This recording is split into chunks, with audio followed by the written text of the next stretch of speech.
Hi hello friends, എല്ലാ കൂട്ടുകാർക്കും പുതിയൊരു പ്രൊമോ റിവ്യൂയിലേക്ക് സ്വാഗതം.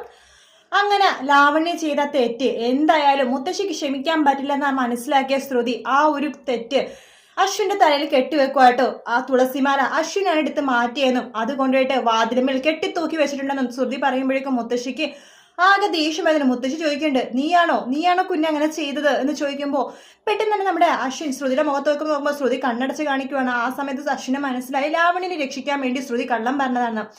അതുകൊണ്ട് തന്നെ നമ്മുടെ അശ്വിനെ സമ്മതിക്കുവാണ്. കാരണം ശ്രുതി കള്ളം പറഞ്ഞുകൊണ്ട് ഇനി മാറ്റി പറഞ്ഞ ശ്രുതിയും കൂടി കള്ളിയാവില്ലേ. അതുകൊണ്ട് അത് ഞാനാണ് അങ്ങനെ ചെയ്തെന്ന് പറയുമ്പോൾ മുത്തശ്ശി ദേഷ്യം കൊണ്ട് അവിടെ നിന്ന് പോകുവാട്ടോ.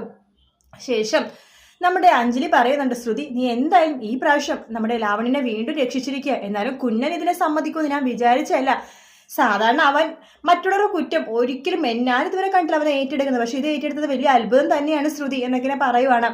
അതിനുശേഷം നമ്മുടെ അശ്വിൻ മനസ്സിൽ വിചാരിക്കുകയാണ്, ശ്രുതിക്ക് വിഷമാവണതൊന്നും എനിക്ക് ചെയ്യാൻ പറ്റുന്നില്ല. അങ്ങനെ ചെയ്തിരുന്ന മനസ്സിൽ വിചാരിച്ചാലും അറിയാണ്ട് വായിൽ ശ്രുതിനെ സപ്പോർട്ടായിട്ട് പറഞ്ഞു പോകണം. ശ്രുതിനെ വിഷമിപ്പിക്കാതിരിക്കാൻ വേണ്ടിയിട്ടാണ് ഞാൻ മാക്സിമം ശ്രമിക്കുന്നത്. അവള് കണ്ണടിച്ചപ്പോൾ എനിക്ക് ചിരിയാ വന്നതെന്നൊക്കെ അശ്വിൻ മനസ്സിലാക്കുവാട്ടോ. നല്ല നല്ല ഭാഗങ്ങളാണ് ഇനി വരാൻ പോകുന്നത്. വീഡിയോ ഇഷ്ടപ്പെട്ടെങ്കിൽ ലൈക്ക് ചെയ്യുക, സബ്സ്ക്രൈബ് ചെയ്യുക, കമൻറ്റ് ചെയ്യുക. മറ്റൊരു വീഡിയോ ആയിട്ട്, അതായത് ചൊവ്വാഴ്ചത്തെ എപ്പിസോഡിൻ്റെ റിവ്യൂ ആയിട്ട് നാളെ വരാം കേട്ടോ. Take care, good night, bye bye.